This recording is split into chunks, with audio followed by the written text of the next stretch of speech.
Hello everyone, welcome back to my channel. This is Pramila Yadav. हम maths pedagogy discuss कर रहे हैं। मैथ्स पेडागोजी में हम ब्लूम्स टैक्सोनॉमी डिस्कस कर रहे हैं। टैक्सोनॉमी का मतलब ही क्लासिफिकेशन होता है। क्लासिफिकेशन ही होता है टैक्सोनॉमी का मतलब। ब्लूम ने 3 टाइप की डोमेन्स की बात की थी: कॉग्निटिव डोमेन, अफेक्टिव डोमेन और साइकोमोटर डोमेन। कॉग्निटिव डोमेन और अफेक्टिव डोमेन हम लास्ट 2 क्लासेस में डिस्कस कर चुके हैं। आज हम बात करेंगे साइकोमोटर डोमेन की। हम किसकी बात करेंगे? Psychomotor domain. साइकोमोटर डोमेन है, ये हमारे बॉडी कोऑर्डिनेशन से रिलेटेड होती है, मोटर स्किल से रिलेटेड होती है। किससे रिलेटेड होती है? मोटर स्किल्स से रिलेटेड होती है, हमारे बॉडी कोऑर्डिनेशन से रिलेटेड होती है, बॉडी मूवमेंट से रिलेटेड होती है। Body movement and coordination. Psychomotor domain में क्या होता है? हम अपनी बॉडी के बॉडी पार्ट्स को कंट्रोल करने की कोशिश करते हैं। 2 बॉडी पार्ट्स में कोऑर्डिनेशन बनाने की कोशिश करते हैं। जैसे हम कोई भी चीज़ लिखते हैं तो हमारे आईज और हैंड के बीच में कोऑर्डिनेशन से हम राइटिंग कर पाते हैं। हम खेलते हैं, खेलने में हमारे हाथ पैर यूज होते हैं, तो ये हमारी बॉडी को कोऑर्डिनेट करने में काम करते हैं। जो मोटर स्किल्स हैं ये हम कहाँ पर मेजर कर सकते हैं? ये कहाँ पर हम देखते हैं? ये हम देखते हैं जब कोई भी बच्चा खेल रहा हो। प्लेइंग, राइटिंग,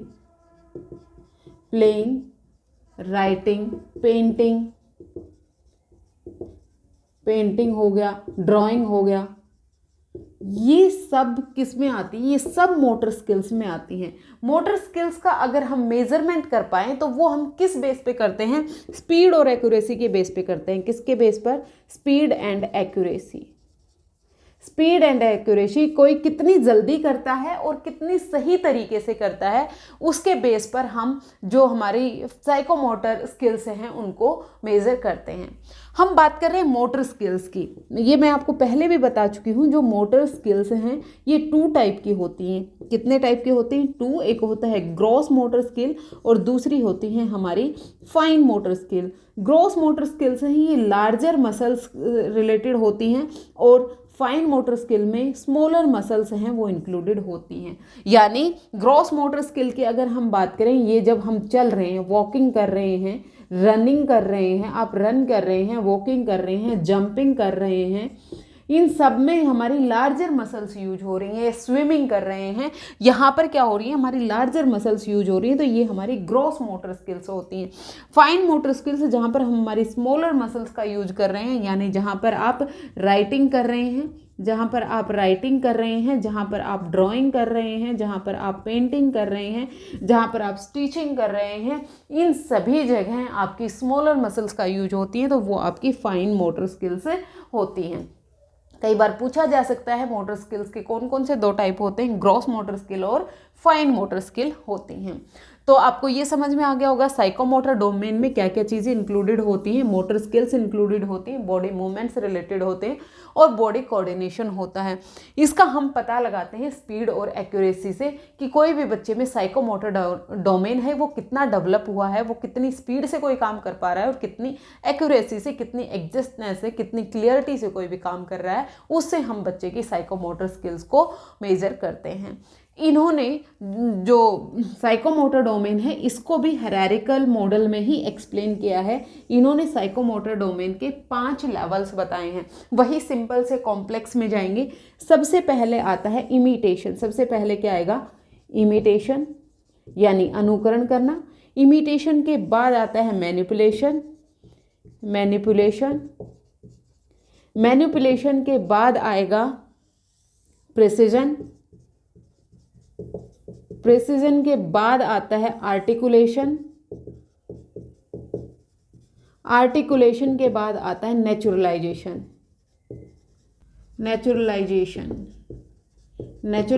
है, ये सबसे हाईएस्ट लेवल पे आता है। ये सिंपल से कॉम्प्लेक्स जाता है, हायरार्की में है सिंपल टू कॉम्प्लेक्स। सबसे सिंपलेस्ट लेवल है वो क्या होता है? इमिटेशन होता है, यानी अनुकरण करना, या फिर हम इसको सबसे लोवेस्ट भी बोल सकते हैं। और सबसे हाईएस्ट पे क्या जाएगा? नेचुरलाइजेशन जाएगा, जिसको हम हैबिट फॉर्मेशन भी बोल देते हैं, यानी आदत का निर्माण हो जाना। Habit formation. ये 5 लेवल दिए इन्होंने अपनी साइकोमोटर डोमेन के। ये पांचों लेवल आपको हायरार्की में याद रखने, पदानुक्रम में याद रखने, यानी एक लेवल है वो दूसरे के लिए फाउंडेशन का काम करेगा। जैसे दूसरी सीढ़ी पे चढ़ने के लिए आपको पहली सीढ़ी चढ़नी पड़ेगी, फिर दूसरी, फिर तीसरी, फिर चौथी और फिर पांचवी। तो ये थे आपके साइकोमोटर डोमेन के 5 लेवल। अब इन पांचों लेवल को हम डिटेल में समझते हैं वन बाय वन। सबसे पहले हम देखते हैं इमिटेशन, यानी जो सबसे सिंपलेस्ट है उसको समझते हैं।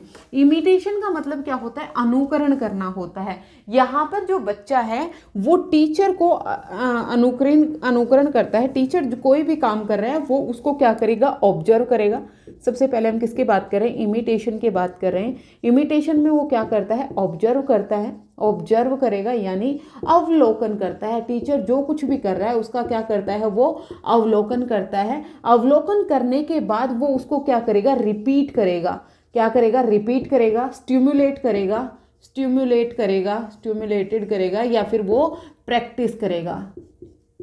क्या करेगा? रिपीट करेगा, स्टिम्युलेट करेगा, या फिर वो प्रैक्टिस करेगा। इसका मतलब क्या है? टीचर कुछ भी कर रहा है वो जस्ट उसको कॉपी पेस्ट करेगा। यहाँ पर क्या करेगा? वो कॉपी करेगा।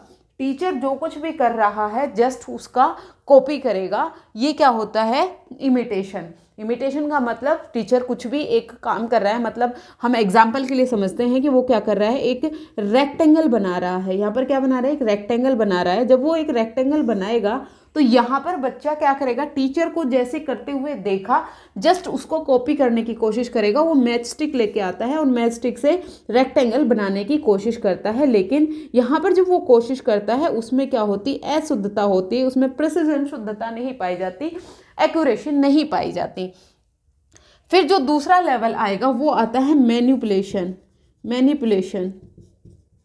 मैनिपुलेशन में क्या करेगा? यहाँ पर वो दूसरे की डायरेक्शन पे काम करेगा। यहाँ पर टीचर स्टूडेंट को डायरेक्ट करेगा कि तुम इस तरह से मैच स्टिक की मदद से रेक्टेंगल बना सकते हैं। यहाँ पर वो एक्यूरेसी के लिए काम करता है, यहाँ पर वो एग्जैक्टनेस के लिए काम करता है। यहाँ पर दूसरों के डायरेक्शन पे काम करेगा। यहाँ पर दूसरी डायरेक्शन देंगे उसे, जो टीचर है वो उसे डायरेक्शन देगा, वो उसे इंस्ट्रक्शन देगा, वो उन इंस्ट्रक्शन को, उन डायरेक्शंस को फॉलो करेगा उस रेक्टेंगल को बनाने के लिए। टीचर बताता है कि आप मैच स्टिक को इस तरह से अरेंज करें और फिर आप वहाँ पर एक रेक्टेंगल बना सकते हैं। यहाँ पर जो रेक्टेंगल बनाएगा इसमें एक्यूरेसी होगी क्योंकि उसने दूसरे के रूल्स को, दूसरे के इंस्ट्रक्शंस को फॉलो किया है।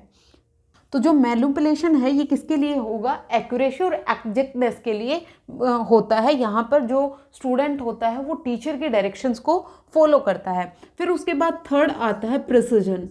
जैसे हमें नाम से ही समझ में आ रहा है, यहाँ पर क्या होगी? शुद्धता होगी, यहाँ पर क्लियरिटी होगी। यहाँ पर बच्चा अपनी मोटर स्किल्स, अपनी मोटर एक्शंस पर कंट्रोल करना सीख जाता है।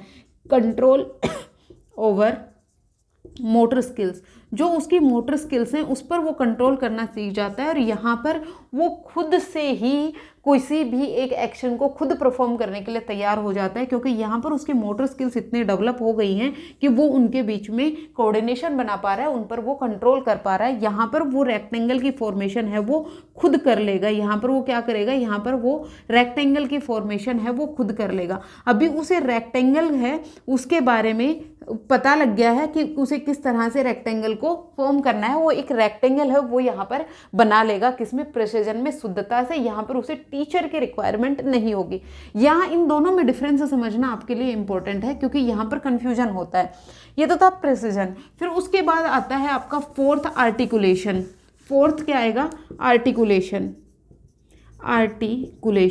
आर्टिकुलेशन में क्या होता है? यहाँ पर जो बच्चे का मोटर स्किल्स हैं, जितनी भी मल्टीपल मोटर स्किल्स के बीच में कंट्रोल कर पाता है, control over multiple motor skills, multiple motor skills के बीच में वो कंट्रोल कर पाता है। और यहाँ पर वो जो एक्शन करेगा, यहाँ पर जो वो मोटर स्किल्स दिखाएगा वो सिस्टमैटिक वे में होंगी। कैसे होंगी?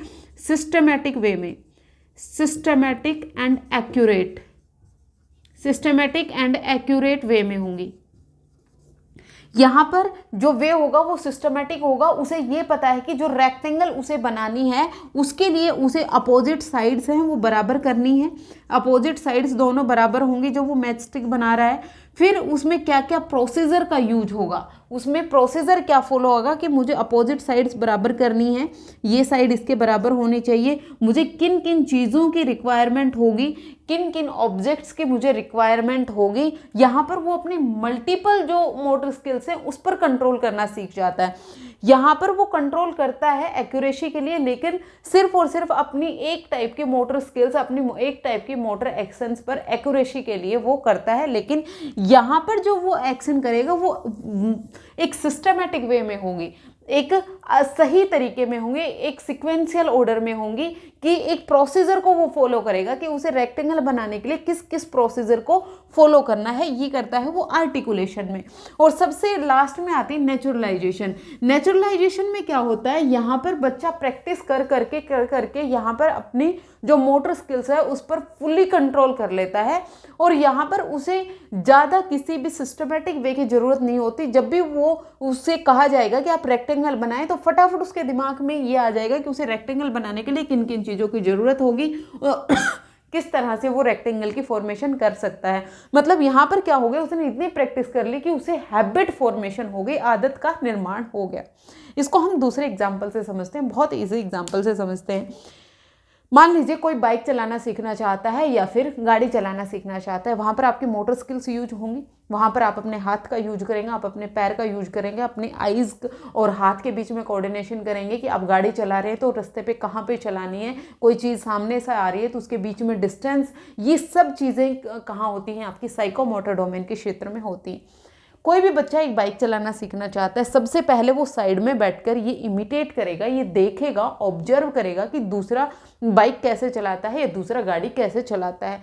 पहले में वो क्या करता है, अनुकरण करता है, कॉपी करने की कोशिश करता है, ऑब्जर्व करने की कोशिश करता है। ऑब्जर्वेशन मेन होता है कि वो साइड में बैठकर ऑब्जर्व कर रहा है कि कोई दूसरा गाड़ी या बाइक कैसे चला रहा है, उसने क्या किया, इमिटेशन। फिर दूसरी बार वो ड्राइविंग सीट पे बैठा और उसने खुद चलाने की कोशिश की, खुद चलाने की कोशिश करेगा दूसरे के डायरेक्शन पे, दूसरा उसे बताएगा कि इस तरह से तुमने ब्रेक लेना है, इस तरह से आपने क्लच दबानी है, इस तरह से आपने हैंडल को कंट्रोल करना है। तो वो डायरेक्शंस को फॉलो करेगा एक्यूरेसी के लिए, सीखने के लिए। तो वो क्या होगा, मैनिपुलेशन होगा। यहाँ पर वो दूसरों के डायरेक्शंस को फॉलो कर रहा है। फिर क्या करेगा, वो दूसरों के डायरेक्शन फॉलो करते करते उसे प्रैक्टिस हो गई है, प्रैक्टिस से उसके काम में शुद्धता आ गई है। अब वो हैंडल को भी कंट्रोल करना सीख गया है, कौन सी जगह पर उसे ब्रेक लगाना है, कब उसने क्लच लेनी है, कब उसने रेस देनी है, ये चीज़ें वो सीख गया है। यहाँ पर उसके काम में क्या आ गई है, शुद्धता आ गई है। अब ये जो प्रिसीजन वाली स्टेज होती है, यहाँ पर सिर्फ एक टाइप की उसमें मोटर स्किल डेवलप हुई। मान लीजिए उसने हैंडल को कंट्रोल करना सीख लिया, वो एक कोई किसी भी एक्शन को परफेक्ट तरीके से करना सीख गया, हैंडल को उसे कंट्रोल करना आ गया है। आर्टिकुलेशन में क्या होगा, सब चीज़ों को वो एक साथ कंट्रोल करना सीख गया। अब वो गाड़ी जब चलाएगा तो वो हैंडल को भी एक साथ कंट्रोल करेगा, गियर चेंज करना है तो गियर भी खुद चेंज कर लेगा उसने क्लच लेनी है तो वो सारे काम वो खुद करेगा। मतलब यहाँ पर जो मल्टीपल स्किल्स हैं वो डेवलप होंगे आर्टिकुलेशन वाले स्टेज में। फिर नेचुरलाइजेशन में क्या होगा, अब उसने प्रैक्टिस भी इतनी कर ली कि उसे क्या होगी, हैबिट फॉर्मेशन हो गई। जब वो बार बार गाड़ी चलाया तो अब उसे गाड़ी चलाने के लिए दिमाग लगाने की ज़रूरत नहीं होती। अब वो गाड़ी में बैठेगा और बिना कोई दिमाग लगाए उसे कब क्लच दबानी है, कब उसे ब्रेक लगाना है, कब उसे गियर चेंज करना है, कैसे उसने हैंडल कंट्रोल करना है, वो बिना किसी अटेंशन के वो गाड़ी चला पाता है। वहाँ पर क्या होगा, आपका नेचुरलाइजेशन हो गया। मतलब वहाँ पर क्या हो गई, हैबिट फॉर्मेशन हो गई। जब आपको हैबिट की फॉर्मेशन हो जाती है तो वो चीज़ें आपकी रिफ्लेक्स एक्शन की तरह काम करने लगती हैं, वो मैकेनिकली काम करने लगती हैं, एक यांत्रिक प्रक्रिया में वो काम करने लगती हैं कि एक के बाद मुझे ये स्टेप फॉलो करने हैं बिना किसी आपको कॉन्शियस माइंड की ज़रूरत पड़े। ये थी साइकोमोटर डोमेन के 5 लेवल्स। मेन इंपॉर्टेंट है आपकी कोग्निटिव डोमेन। कोग्निटिव डोमेन से रिपीटेडली क्वेश्चन पूछे जाते हैं। अफेक्टिव और साइकोमोटर के आपको नाम जरूर याद रखने हैं, लेवल्स आपको जरूर याद रखने हैं, एक क्रम में याद रखने हैं, हायरार्की में ही याद रखने हैं। वहाँ से क्वेश्चन आपसे पूछा जा सकता है। होपफुली आपको ब्लूम के टैक्सोनॉमी में कोई भी डाउट नहीं रहा होगा। ब्लूम की टैक्सोनॉमी आज कंप्लीट होती है, तीनों डोमेन्स हैं वो हमने डिस्कस कर ली हैं। ब्लूम है, इन्होंने लर्निंग ऑब्जेक्टिव्स यानी शैक्षणिक उद्देश्यों को लेकर अपनी एक टेक्सोनॉमी दी, जिसमें इन्होंने 3 डोमेन्स की बात की थी, कॉग्निटिव डोमेन, अफेक्टिव डोमेन और साइकोमोटर डोमेन। तीनों हमने 3 क्लासेस में डिटेल में डिस्कस की हैं। होपफुली आपको ये क्लियर हो गई होगी। अगर आपको क्लासेस पसंद आ रही हैं, लाइक शेयर एंड सब्सक्राइब कर दीजिएगा। आज के लिए इतना ही, मिलते हैं फिर से। Thank you very much.